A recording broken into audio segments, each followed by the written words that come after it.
Hello बच्चों, let's see this question. The area bounded by the circle x square plus y square equals to a square and the ellipse x square upon a square plus y square upon b square equals to 1 is equal to the area of the another ellipse having semi axis. ठीक है, तो यहाँ एक equation हमें given है x square plus y square equals to a square. ये क्या है? एक ऑक्सिलरी सर्कल है।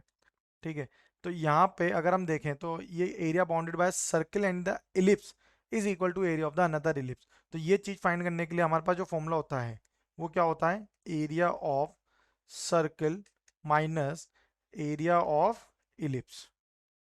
ठीक है, ये फॉर्मूला होता है। अब सर्कल का एरिया का फॉर्मूला होता है pi A square minus area of ellipse क्या होता है? पाई इंटू सेमी एक्सिस यानी कि ए इंटू बी। तो ये क्या हो जाएगा यहाँ से? पाई ए into A minus B square unit. ये इसकी वैल्यू होगी। अब अगर हम देखें तो सपोज कोई इलिप्स है, उसकी जो सेमी एक्सिस है वो किस फॉर्म में है? A minus B into and A minus B and A है। तो उसका जो फॉर्मूला होगा यानी कि जिसे लिखने का जो तरीका होगा वो क्या होगा? Pi A minus B, pi into A minus B and into A. ठीक है, अगर कोई जो सेमी एक्सिस है, ठीक है, अगर हम इसे इस तरह से समझें कि एक इलिप्स है जिसकी सेमी एक्सिस क्या है? ए एंड बी होगी, मतलब उसकी जो एक्सिस है उनके पॉइंट्स क्या है? A and B.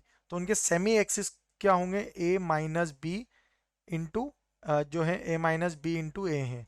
तो इसे अगर हम जो फॉर्मेट में अगर चेंज करेंगे तो ये क्या बन जाएगा हमारा? पाई ए इंटू ए माइनस बी। ये इसके जो इलिप्स है उसके सेमी एक्सिस होंगे।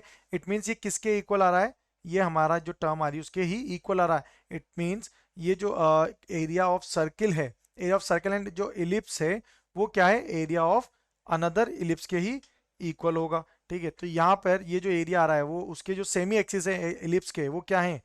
ए माइनस बी एंड ए।